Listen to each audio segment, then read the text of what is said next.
Welcome, everyone. I'm Ann Petrick, Vice President of Research at Vistage. I'm happy to host the latest webinar in our Peak Performer webinar series.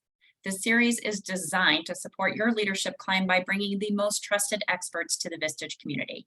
Experts who bring exceptional insight and best practices, helping you navigate new challenges and opportunities. As you know, CEOs have numerous decisions to make that impact their companies, families, and communities. And our analysis of top decisions each year has determined that decisions around talent are always top of the list, and 2023 is no exception. Our Q4 Vistage CEO Confidence Index survey revealed that 60% of CEOs plan to expand their workforce in the next 12 months, while 33% report it will remain the same. So with unemployment remaining low and the quit rate hovering around 4 million, this effectively means that 93% of small and mid-sized businesses are hiring. And while layoffs like the one announced about Google today are making headlines, just 7% of small and mid-sized businesses plan to decrease their workforce. So hiring is critical, not just to scale for projected growth, but also to meet current demand. Just over 6 in 10 CEOs report their business is not able to operate at full capacity due to talent scarcity. And while meeting demand and efficient operations are a consequence of this talent scarcity, one of the other effects of operational challenges is employee burnout for those that are currently in your workforce. But in this competitive labor market, the good news is that retention is improving for 26% of small and mid-sized businesses, up from 14% just a year ago. And at the intersection of labor market and inflation is wages. Nearly all small and mid-sized businesses are impacted by wage increases. 93% of CEOs report wages and compensation is their top inflationary pressure. So with all those statistics in mind, that is why we've invited Sheryl LaPlace from Insperity to share what businesses can best do to compete in this new year. As a human resources consultant with Insperity, Sheryl currently provides HR guidance, training, and a wide array of HR services to small and mid-sized businesses across the U.S. She has over 20 years of experience in human resources, training and development, recruiting, operations, business management, DE&I, and consultative services.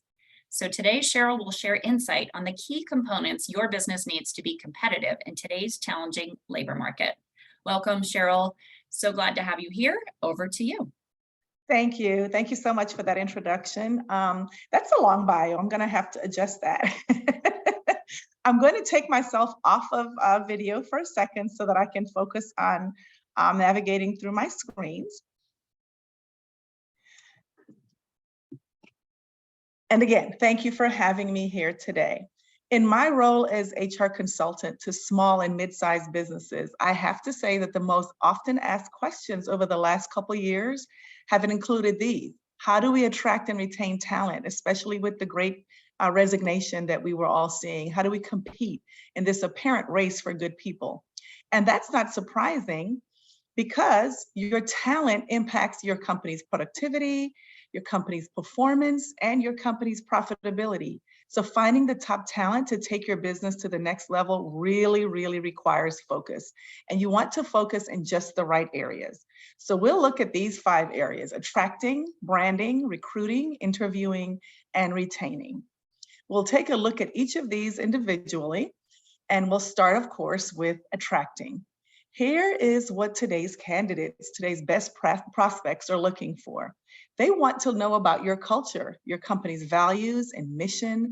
They want to know if you're in tune with their needs, if you align with who they are, if you compensate fairly, and if you'll provide the tools to help them succeed. Right. So keep in mind that today's best prospects are focused on what businesses have to offer them. Again, it's more than just the paycheck, even though that's one of the big challenges that small businesses are facing today. So really you're answering, why would I choose to work here? To attract top talent, you want to develop your reputation. You want to be sure to connect via social media, to be authentic, to make it mobile, and be intentional about diversity and building an inclusive workplace. The most desirable candidates are looking for, again, organizations that demonstrate care for their people, providing them tools to succeed, align with who they are, and are in tune with their needs. So how do you capture their interest? Well, you want to develop your reputation. Companies are learning to establish an earlier presence in communities that they serve and that they go to for their candidates. You want to sponsor events, volunteer activities, or align with various associations in your communities, like an association for people with disabilities, or with high schools even, or minority or women professional or associations. You help your organization convey its values and culture by actively demonstrating your company brand. Brand is what sets you apart, and we'll come back to that momentarily. Put yourself in your most desirable candidate's shoes and answer from the candidate's point of view. Literally answer, why would I want to work here? Connecting via social media. We all know that today's candidates stay connected online. Post your job openings on social networks, job boards, and on your company's website. Information that you want known about your organization should be readily accessible. When candidates scour sources like LinkedIn, Glassdoor, and Indeed, what will they find out about your organization? And be sure they will scour sources like LinkedIn, Glassdoor, and Indeed. What are internal and external stakeholders saying about your business? These sources provide insight into whether the company is living out its mission, vision, and values, or whether that's just lip service. Developing employee ambassadors to share employee testimonials on your company website, for example. Be authentic. Before candidates ever engage with you, they're going to find out about you. Make sure to tell people exactly who you are on social media, through your presence in the community, and on your company website. Declare with consistency who you are and what makes you stand out from the competitors. Get the most out of your career site by sharing job search tips, for example, or employee testimonials. Describe what type of people you are looking for and what makes you such a good fit. Consider even providing advice or support to a unique audience. Make it mobile, of course. Today's world is mobile. Smartphones are just the norm. Make your career site mobile friendly so that you don't frustrate potential employees. You don't want to drive them away before you ever have a chance to even consider them. The opportunity to find and apply for vacant roles should be at an applicant's fingertips, literally. And be intentional about diversity and building an inclusive workplace. It is important to attract a diverse candidate pool for many reasons, right? Lack of diversity causes organizations to lose out on potentially huge positive outcomes. Here are some positive impacts. Increased creativity, better problem solving, higher quality decisions, increased productivity, higher employee engagement, higher retention, increased profitability, and positive company reputation. These are all great reasons to be intentional, but if you're not convinced still, consider this. The US Census statistics show an increasingly diverse population overall, so the candidate pool is more diverse and will continue to become more diverse than you, recruiters, and hiring managers are likely accustomed to. The Center for Talent Innovation shares that companies with a diversity of employees better understand their markets and end users, and leaders with a focus on diversity are better equipped to unlock the insights of their diverse employee base. They are 75% more likely to understand end users and to implement marketable ideas. And in case that's still not convincing enough, consider that Glassdoor reports 67% of job seekers consider diversity an important factor when considering employment opportunities. So you definitely want to be intentional and make sure that your diversity, equity, and inclusion strategy is customized to fit your company's culture and strategic vision. So this means taking a hard look at things like, are you attracting people with different cultural backgrounds, people of different genders, people with disabilities? When candidates look at your job site or marketing materials, do they see images that look like themselves or are attractive to them? Are you recognizable in spaces where diverse candidates frequent? Does your organization's presence say, you belong here? If not, consider you may need to shift your focus. So you may need to look at focusing on your advertising, your networking, and your bragging. Focusing on your advertising. Looking at your niche sites, job boards, universities, or specific industry associations or new communities where you can promote your brand. Focusing your networking, Professional organizations or student groups affiliated with your industry, universities and organizations whose memberships attract different demographics. And focusing your bragging, any special perks, bonuses, or benefits that you may offer. What makes you stand out from the pack? Make sure that these are part of what potential applicants see. Which brings us back to the topic of branding. Branding basically says, what is special about your organization? Is it that you offer internships, paid volunteer time? Maybe you're a smaller company that offers big company benefits. Do you have higher than industry pay? Do you provide a family environment? Perhaps you issue employee stock and ownership. Are you involved in the community or offer sabbaticals?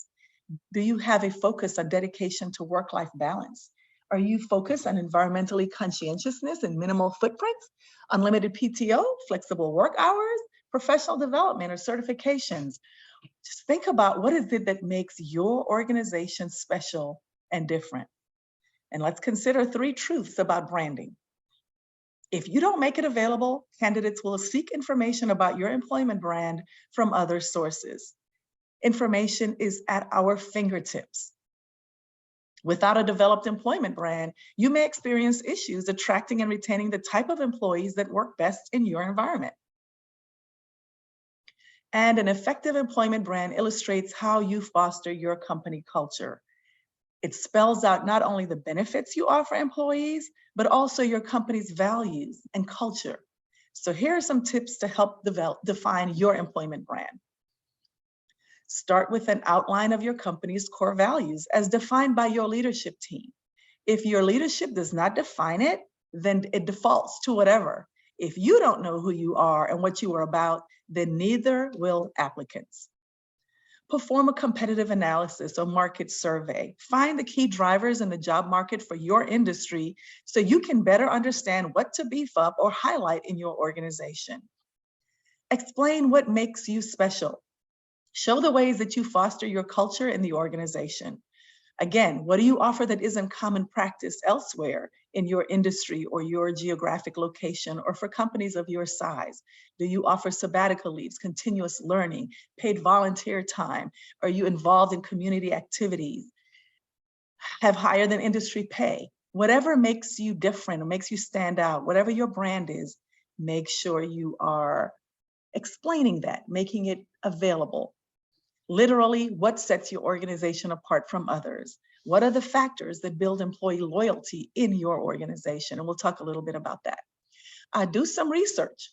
You want to continue assessing and responding to feedback to develop and maintain a strong brand. So here are some ways you can do research, internally and externally. Internally, I help my clients with controlled focus groups and stay interviews with their high performers and long tenured employees. This provides valuable insight on how to attract the best employees. Find out what brought that good talent in and what keeps them there. Exit interviews help identify where there are gaps. Why are people leaving? What is it that's attracting them out the door? That helps you identify what you can do to be more competitive in keeping them. Employee surveys provide valuable insight into the culture, climate, and engagement levels and identify opportunities for a plan of action. This is one of the most strategic tools that I find in my role to small and mid-sized companies. It helps us to identify where there are opportunities and we work hand in hand to build out an HR strategy. Externally, search your company's name. Just type it in your phone and see what happens. Right? Look for feedback on social media. Again, LinkedIn, Glassdoor, Indeed. Check out the comments and feedback and be intentional in how you respond and about how you address the gaps that might be identified. Set up Google Alerts to monitor your brand. Whenever your company's name is mentioned, you're alerted. All these techniques will help you identify where you may need to concentrate some effort. So we've covered some attracting and branding, and now we're going to look at recruiting and then interviewing and retaining. Recruiting. The recruiting experience will leave an impression, positive or negative. How you treat your candidates can send them running to your competitors. Be strategic. Anticipate the workforce needed to support your long-term operational plans and business goals. You should have a 5-year view in mind. Include intentional branding in your recruiting strategy. Your recruiting strategy begins long before you have an open position. So here's some warning signs indicating that your recruiting strategy may need some attention. Employee turnover, supervision overload, and lack of engagement. These red flags can alert you to go back to the drawing board on your current recruiting process. So let's look at each of these. Employee turnover. Poor retention could mean you didn't hire the right people in the first place. Is there a high level of performance management or employee relation issues leading to terminations? Are there ongoing counseling and performance improvement plans floating through the organization? Seek feedback. What are your former employees saying? Is it poor selection? Do your hiring managers need better training and tools? Are you using outdated management practices that don't work so well in the current workplace?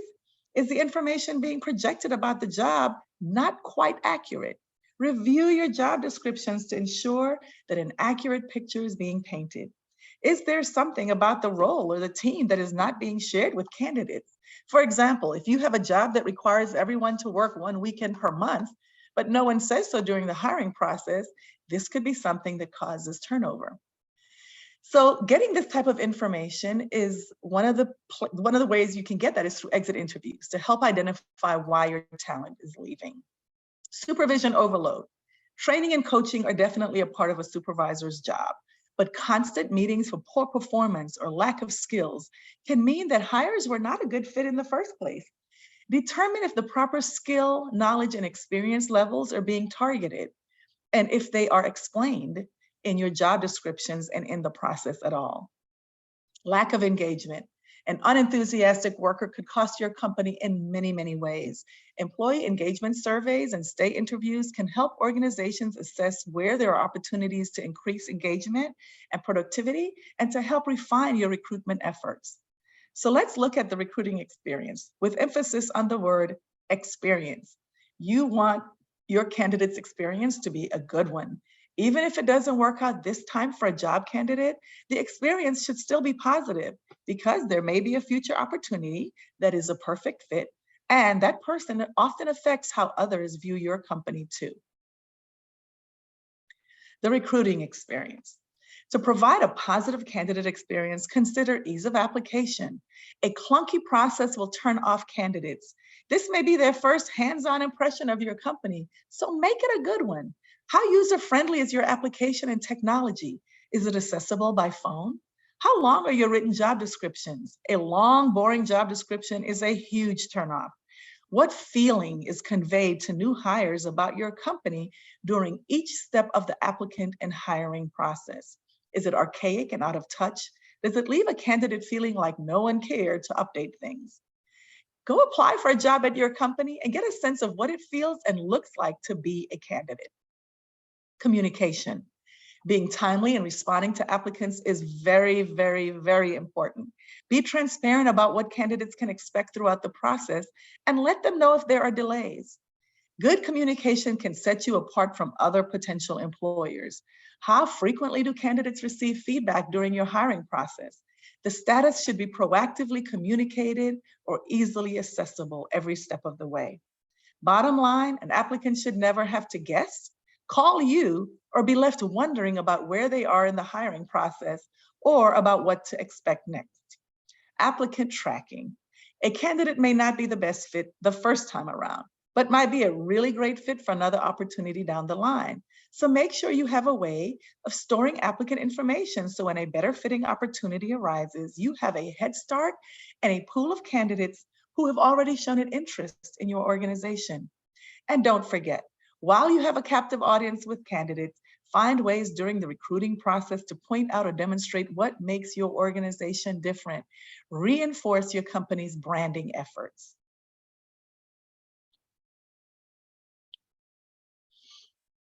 Recruiting. You can weed out a lot of unqualified applicants and get better candidates through the door with a little preparation. A good recruiting plan will include these 3 elements. Provide a comprehensive job description. We talked a little about this earlier, but ensure your job description is specific and doesn't overuse jargon. It should help convey the company's brand and culture to some degree.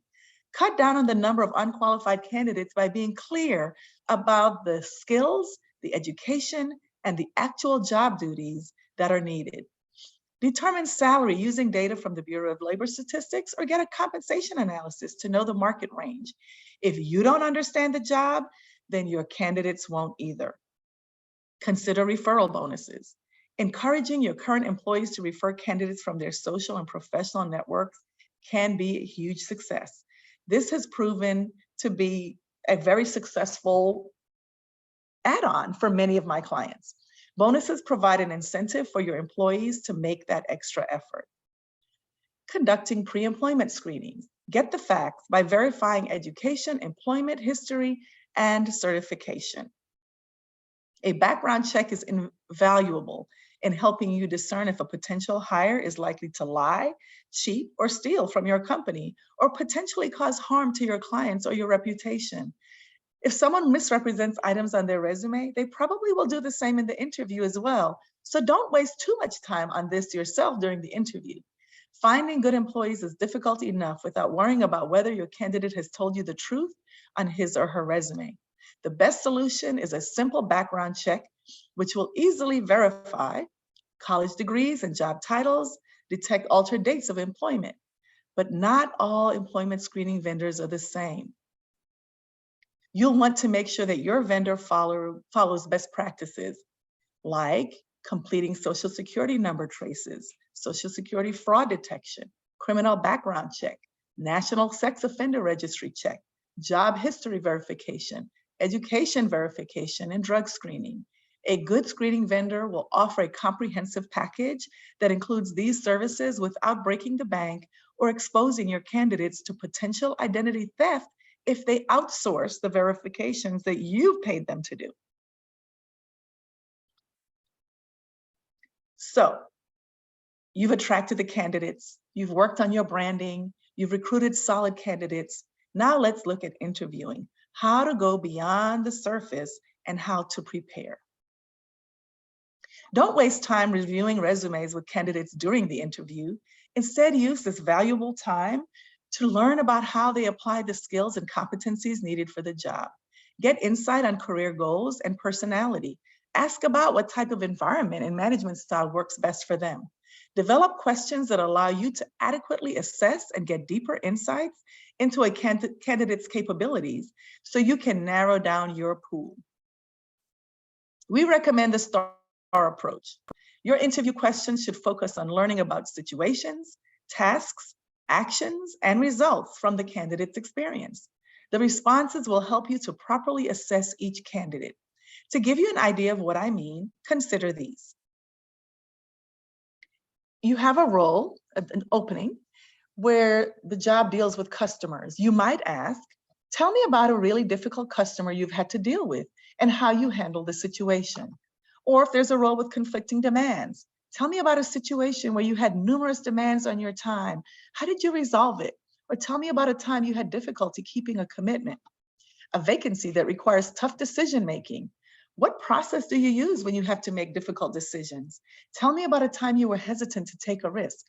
A position that requires teamwork. Tell me about a time you had a serious conflict with a coworker. How did you resolve that? Using STAR interview questions is a proven way to gain insight into a candidate's capabilities and find out how they've responded in the past. How else can you prepare? Well, you want to be intentional about building rapport. Perhaps connect with something on the candidate's resume ahead of time. Maybe you went to the same university or participate in the same extracurricular activity. Something on there that you can connect with, so you use that during your interview time to make a connection. Build in time for your candidate's questions. Prepare by brushing up on the do's and don'ts in an interviewing and rehiring so that you ask only non-discriminatory questions and those that apply to your state. As you may know, the laws continue to pile up in the areas of employment. Consider the Americans with Disabilities Act, restrictions on questions regarding background or salary that may apply in your state. You definitely do not want to ask questions that break the law. Prepare by embracing more diversity. It is not just a buzzword or flavor of the month. As mentioned earlier, census statistics and projections reveal that an increasingly diverse population is simply a fact. So our applicant pool and employee rosters will be a more diverse group. To be truly competitive, you'll have to focus on building an inclusive workplace. Be intentional about getting the best talent, period. This may mean being intentional about becoming more comfortable interacting with people who are different than you are, and perhaps different than the typical candidates that you've sourced in the past. It's not a bad thing. Remember all the positive impacts of a diverse workplace that we covered in the beginning. Prepare by becoming more self-aware, learn about and address your own implicit biases. We all have them. And learn and address your assumptions. Enroll in implicit bias training, read up on relevant topics, seek resources to help you have a more open mind and increase your knowledge and comfort level with diverse candidates. Remind yourself that the discomfort is ours. People with disabilities or from different backgrounds than our own are quite aware and are comfortable in their own skin. So it is me, it is you who have to become more comfortable and bridge the gap of our own discomfort. We may otherwise rule out the best candidate because we don't know what to do or what not to do if the candidate is visually impaired or has a hearing disability, or if the candidate has a hook instead of a hand, has a speech disability, or uses a wheelchair or service animal. Again, the discomfort is usually ours. So that your company does not break the law and does not lose out on the best talent available. Prepare by brushing up on the proper etiquette ahead of time. And there are so many resources available today to help us do that. The preparation will help you feel more confident to conduct intelligent interviews, answer applicants' questions, and put you in the best position to hire the best talent.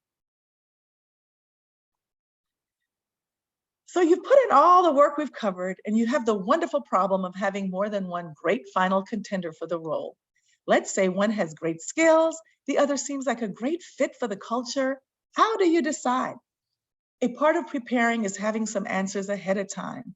The person hiring and training the new employee should have already answered things like, where are we willing to compromise? How much are we willing to teach? Depending on the level of complexity or education required, can the candidate pick up skills if someone can invest some time to train them?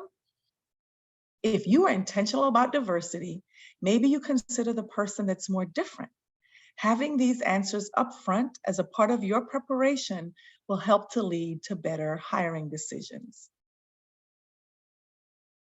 And don't forget your DE&I goals. So you've made good selections, you've brought great talent into the organization. How do you retain that talent? And let me just do a quick check-in to see how we're doing with questions or on time. We're doing great. Thanks, Sheryl. I'm very curious what you have to say about retention. Thanks. Okay.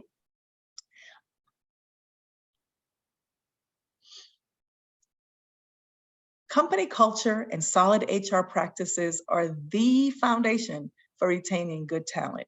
Each company will have a culture, whether it is by default or by design is up to you.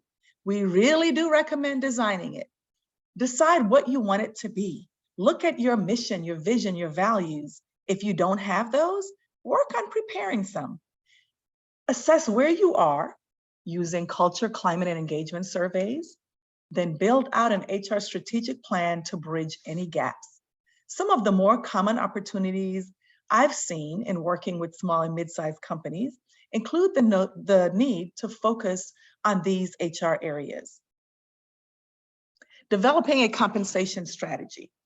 Find out where you are in relation to other companies in your geographic area, industry, and/or company size. Consider a compensation analysis to look at cost of living adjustments. Work on balancing salaries of tenured employees with new hires who come in at a higher rate of pay. Don't violate the Fair Labor Standards Act by restricting employees from discussing pay. Employee career development. Smaller organizations with little turnover offer very few opportunities for promotions. So consider creating levels within each role that's based on experience, level of expertise, and/or education. For example, you might have a customer service rep 1, customer service rep 2 and 3, or junior and senior developer, for example. Focus on your employees' development. Help them prepare in advance for opportunities by identifying their career goals, then assessing and helping them to fill skill and knowledge gaps. provide opportunities for job shadowing, or perhaps to participate on a project team so they can see more about the role that they want to prepare for. Learning and development. Use a comprehensive learning platform to provide opportunities to help your employees prepare for certifications, to learn new skills, and to fill knowledge gaps. Consider providing tuition and education reimbursement. Competitive benefit packages. A good culture is a huge retention strategy, but employees will still feel forced to leave that great company if the benefits they need for themselves or family members are simply insufficient. This is a huge factor in being competitive, especially with being competitive with larger employers. Prevent and address employee burnout. With the Great Resignation, employees who stuck around have taken on more and more just to keep things afloat. And we are hearing that the overload has led to increased burnout. In addition to equipping your supervisors, having a solid employee assistance program with comprehensive offerings help to prevent and address burnout issues. I'll talk a little bit more about equipping supervisors in a moment. Remote, hybrid, and flexible work. For the most part, employees are preferring hybrid and remote work arrangements. Some managers struggle to fully embrace it, however, but the workplace has changed, period. Some companies have seen no decline in productivity, and others have actually seen an increase. Use tools to measure productivity. Equip managers and supervisors so that they know how to use those tools, and use HR best practices to hold employees accountable for deliverables, regardless of where they are physically located when they do their work. Supervisory competencies. It is important to ensure that your supervisors are equipped to handle disciplinary issues, coaching and counseling employees, supporting employees in their career growth, managing remote and hybrid work, and for all aspects of performance management and enforcing policies. Often, people are rewarded for great work by being given supervisory tasks and roles, which they may not be fully prepared for. Policies and communication. They should outline what the company's expectations are, support the culture, and ensure compliance with ever-growing state, county, and municipal requirements. Employees want to know what's expected of them, so the policies being in place and being readily accessible helps them to work within the guidelines and to understand what your company's benefits and expectations are. Staffing and succession planning. Have a 5-year plan and identify where your talent and competency gaps are if you needed to backfill positions, if and when they become vacant. There are tools that are already available to help small and mid-sized companies assess and prepare for potential vacancies. Performance-based rewards and incentives. Tie your individual compensation and rewards to company success. Salary increases and bonuses that are based by percentage on company performance, departmental goals, and a percentage based on individual contribution helps keep employees focused on the success of the organization beyond their individual paycheck. Look for creative ways to reward employees beyond just a pay increase. Some companies are providing company stock ownership, for example. Please provide total compensation statements, because it's easy to overlook the amount a company invests beyond a paycheck.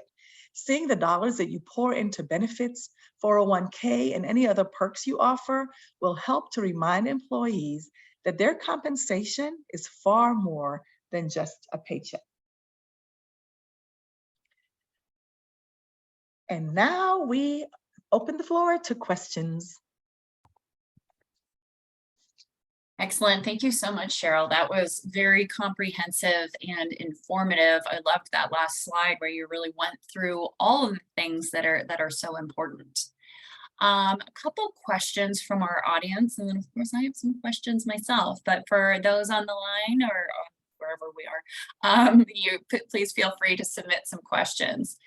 So first I wanted to ask about experience with attracting talent for startups specifically. Those startups might have limited resources, not a lot of the things that you mentioned, and they're just starting to hire employees. How can they best compete? So I will go back to what we talked about with branding, right? Getting your company's name in the communities where the talent that you are looking for exists, and then being really creative with your job description. So if you're not able to offer higher than industry pay, then play up the things that you are able to do. Is it that you're offering a family type environment, more flexibility, work-life balance? Find the things that will appeal to the candidates that will balance out your inability to pay higher wages. Okay, so really just focus on what is the competitive, and in that case, it might be getting in on the ground floor of an exciting growth opportunity, right? Right. Okay. Um, Other than interviewing, what are some of the screening tools that you recommend in the hiring process?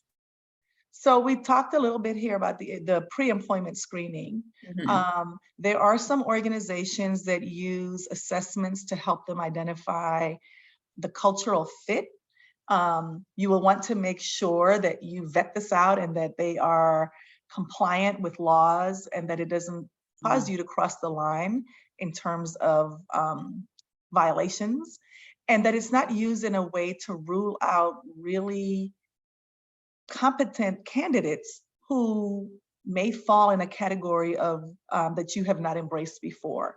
Mhm. So, for example, we talked about people with disabilities. So one time I had to do a presentation and I had a broken foot, and I'm using crutches and all that stuff. And so I told the audience, I said, so nothing about my foot being broken makes me unable to share the knowledge that I wanted to share and to answer the questions that they had that brought me there in the first place.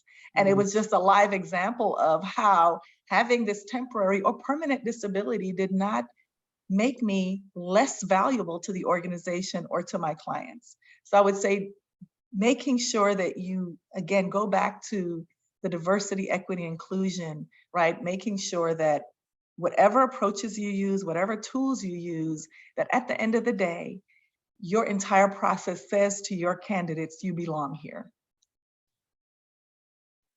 So talk a little bit more about selecting assessments. How do you select those? You mentioned because certain ones are, I don't want to say certified or have certain level of certification. What are the Mhm. different kinds of assessments that our members could be thinking about?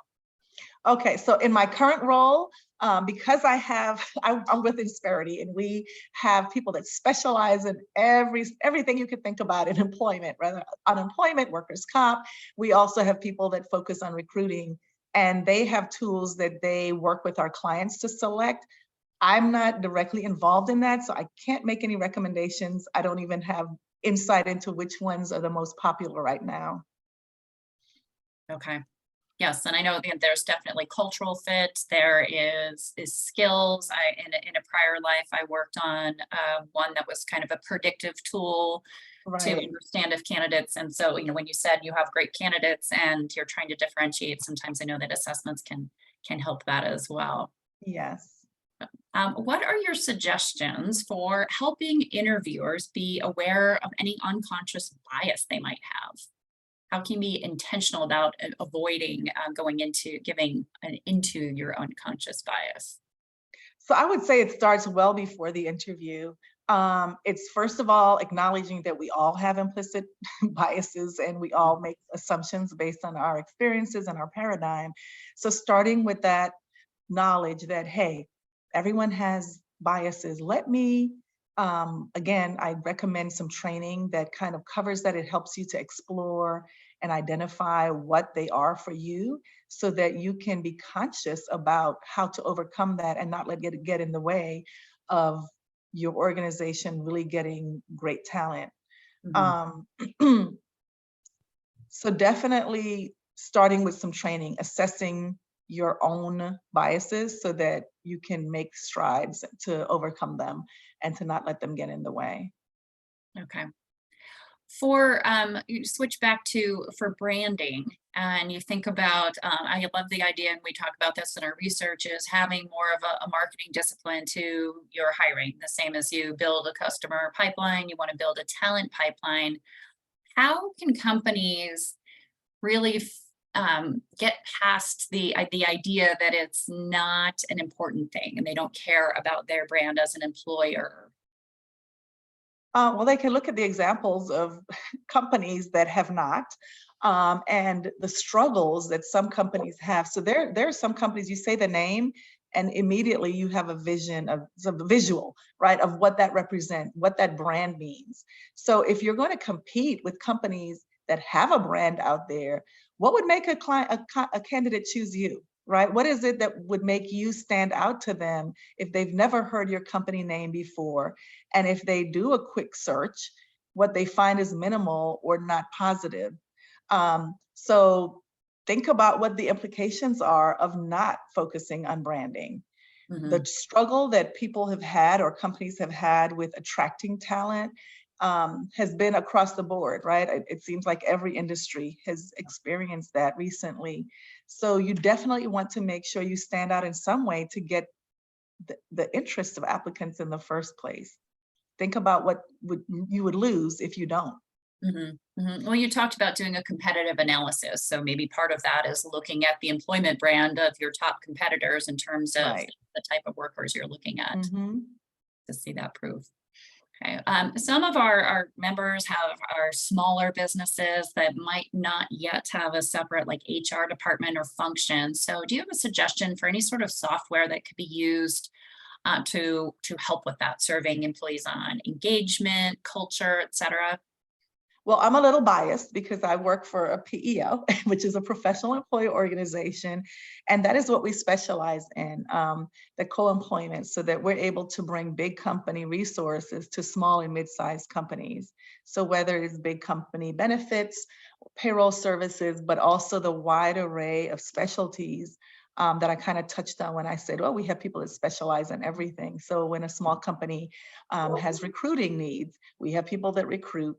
When they have workers' compensation issues, we have workers' compensation specialists. So in my role as an HR consultant, I work on a team with other HR professionals to deliver big company everything to smaller companies. Okay, that was a little softball for you, but definitely that you have that opportunity. So, while there are software things out there, there's also companies like Insperity. Indeed. So you recommended developing a compensation strategy. So can you share more about how you've seen companies do wage benchmarks as part of their efforts to be competitive? Yes. So I'll say this again. We do have compensation analysts on our staff, right? So we have a team of professionals that work with our clients. So when I'm working with my clients and I see that there's a need, or we do some stay interviews or climate engagement surveys, and something pops up about wages, like we don't feel like we're being paid adequately, like we love working here, we love the culture, but we feel like we're being underpaid. um, it's a flag for us to take a deeper dive in that. And we partner with our compensation specialists to look at where they are in relation to other organizations of that size, in that geography, in that industry, so that they can determine, like, is this one of the things that you want to be one of your competitive factors, right? If you're saying we pay higher than average, and we have some clients like that, like we pay like big companies do, because they want the very best talent, then you want to see where you are in relation to those big companies so that you can adjust. So if it's not going to be your competitive factor, then you know that you need to work on your branding to play up the other things, right? That would attract candidates to you. But yes, our compensation analyst would work with our client to kind of review where they are, what they want to have happen, and what steps they can take to get there, whether it's, COLA or building out other financial rewards in their compensation plan. That was my follow-up question. Are there other things that companies can offer that are perceived as valuable as wages for employees? Well, I have been seeing an increase in offering ownership, some stock Okay. in companies. So it gives employees a sense of ownership. They feel valued by the organization to be offered that at all. But it also helps tremendously with retention because the vesting part of it, right? So it kind of is a huge incentive for employees to stick around. Very interesting. And in terms of COLA, do you have an idea like what percentage, or if you could share, increases are people offering? So the pace of inflation is going down, but things are still more expensive. Is there an average that you're seeing in terms of a COLA increase? I am not prepared to answer that question. I can. Fair enough. Fair enough. So you talked about like the ESOP and culture and some of the competitive things, but can we touch on the importance of flexible work hours and hybrid and remote work in both recruitment and retention? Yes. So we've seen across the board for companies and industries where it's allowable. So I do have some manufacturers, right? And they have a warehouse environment. Clearly, those employees cannot do their jobs from home, right? So there were some companies that couldn't participate in the work from home. And during the height of the pandemic, they took other measures to ensure safety and to alleviate employee concerns. Like some of them, for example, added another shift and created some cleaning protocols and had services included to help alleviate any concerns and to help prevent any spread of COVID. For companies that did embrace it, I will say the companies that had already been embracing HR best practices and taking our guidance to maybe allow some flexibility in maybe 1 or 2 days per week, or as able, allowing their employees to work remotely, they were in such a better position to embrace the sudden change from coming into the office to having to work from home, because the employees already had the equipment, the setup, understood what was required of them from remote work. The companies that were more hesitant to embrace that HR best practice had a little rougher time, right? Ramping up to continue to remain viable with all that sudden change took place. So where there are metrics in place, it shows, I'd mentioned in the presentation that some companies actually saw an increase in productivity, an increase in deliverables. Some companies who measure also said we have not seen a decline. So it's hard for, I would say, for some companies to make the case for employees returning to the workplace if there is no decline, especially when the talent shortage is upon us, right? So I have actually seen employees leave organizations because the company would not embrace more flexibility. And there were plenty of employers ready to snatch them up. So yes. Yeah, so I will say the biggest change is responding to that, equipping your supervisors, right, with information, knowledge, and the tools to help manage in that environment. Because if they're used to being able to walk through some cubes and see people and, stop and have a chat with them and catch up on where they are on things, or they're used to having that one-on-one interaction in person, it's a big adjustment, right? Like it's a huge adjustment. And it may take some education, some retooling, and some reinforcement from leadership that there is the space for that, right? There's some learning curves and what have you, but providing them the tools and the resources so they can respond. And then definitely holding employees accountable. So you may need to add a few new policies about remote work, what the expectations are. I had a client recently reach out and ask, hey, can we require employees to be on camera when we have our company meetings, right? And the answer was yes. Right? The answer was yes.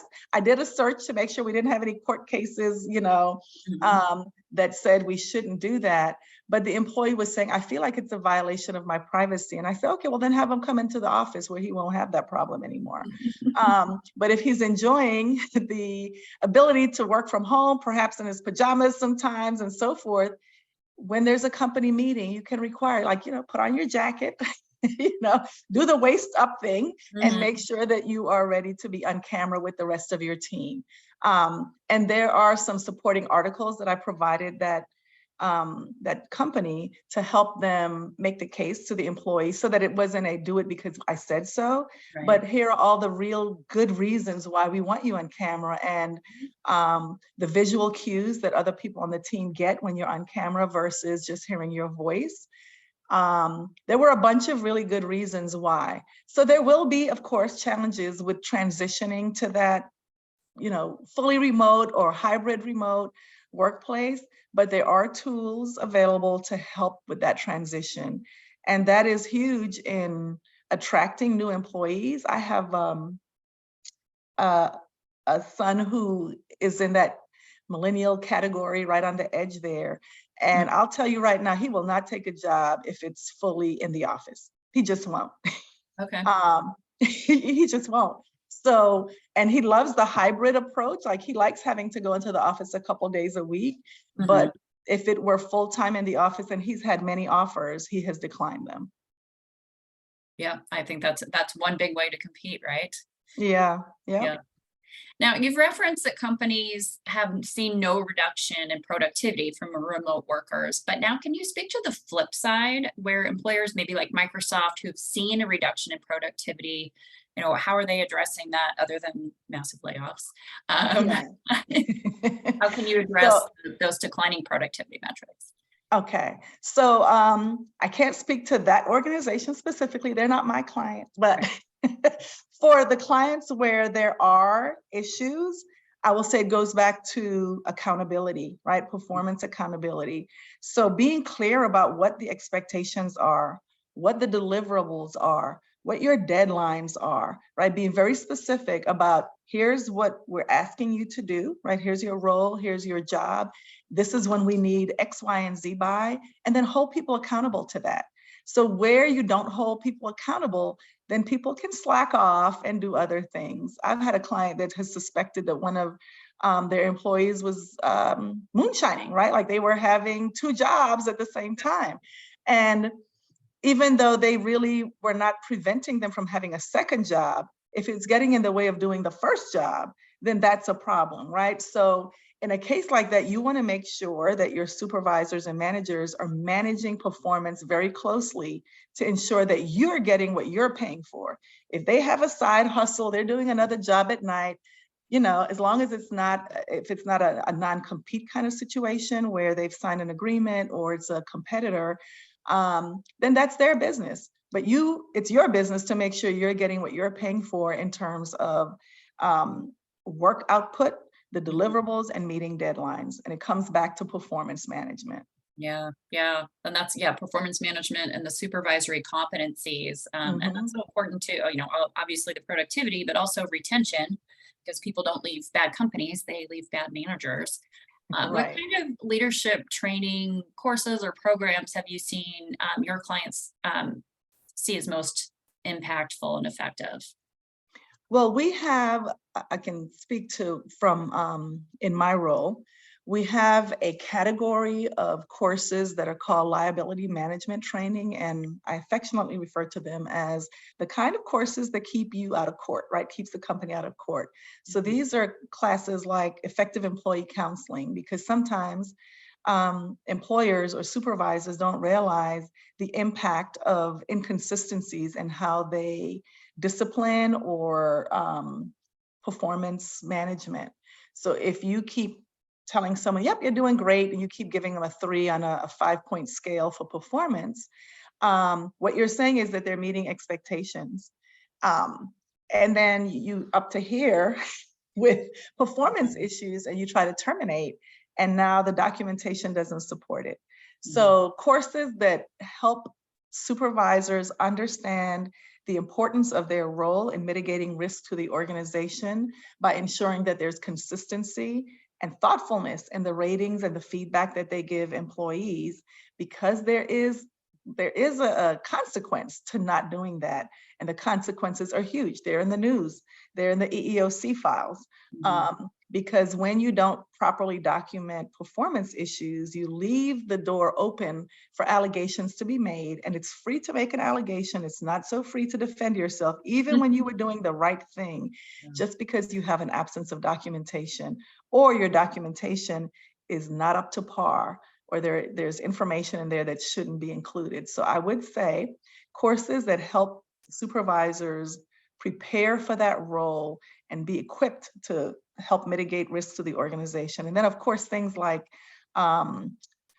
discrimination and harassment prevention, because one of the things we hear often is like, I was just kidding. It was just a joke. I didn't know they would take it that way, right? Well, the court doesn't really care so much about what your intentions were. The focus is more on the impact it had on other individuals, and ignorance of that law is no excuse that's acceptable. So making sure that all your staff, I would say, receive discrimination and harassment prevention training, but your supervisors in particular, because they have an added responsibility because of their role to the organization. If they overhear, whether it's someone on their staff or not, there's a responsibility, because your knowing is the company knowing. Things like performance appraisals, making sure they're fair and consistent. The things we talked about already, of course, like using tools to manage in a remote or hybrid work environment, in a more, production environment, safety, making sure that there's compliance with OSHA regulations and so forth. Again, for Insperity, I would say we have a huge learning platform with entire, you can read about it, you can take a self-paced course. There's some courses that have live instructors. For my clients, I go in person and work with them directly. I facilitate certain liability management programs, and then work with leadership to make sure there's accountability, follow-up, and so forth.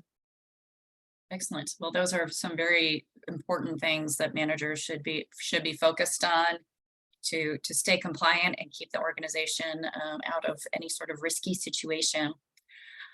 Last question I have for you, as I mentioned, so many headlines, Microsoft, Google, all of the layoffs that we're seeing, but yet small and mid-sized businesses still plan on expanding. So what opportunity do you see for small and mid-sized businesses with big company layoffs that are making the headlines? Well, it definitely provides some more candidates for you to consider.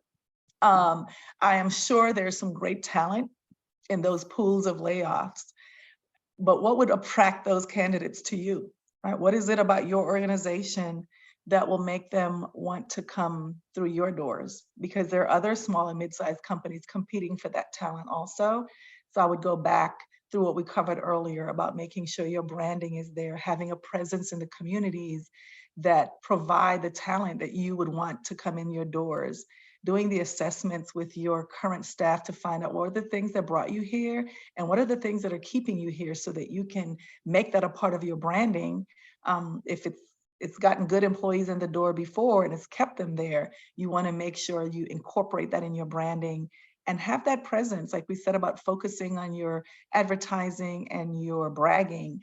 The things that you do great, the things that employees already love, make sure you make that very available. That employee testimonials on your website and so forth. Excellent. Well, thank you so much, Sheryl, for sharing your expertise and insight today. Appreciate having you here. Thank you so much for having me. Yes, and for our attendees, we'll be sending a link to today's recording and slides within 24 hours. A couple other things to mark on your calendar. ITR Economics returns to Vistage with a changing landscape, calculate to win. This is a member exclusive webinar coming up on Friday, January 27th with Dr. Alan Bolio. You will not want to miss that and hear ITR's latest forecast and some of their projections for not just this year, but the next couple years leading up to their prediction of the global depression in 2030. And then very excited for another member exclusive. New York Times best-selling author Daniel Pink sits down with me to discuss the power of regret and resilient leadership, really digging into the body of his work and his understanding of the science of motivation, persuasion, regret, resilience, influence, and how they can be applied to today's business challenges. That is coming on Friday, February 24th. For our members in the Vistage community, an exclusive conversation. So thank you so much for your time today. You can register for these sessions now at vistage.com/webinar. And for our members with the member exclusive events, those are going to be on myvistage.com. So thank you all so much for your time today. Be safe and be well.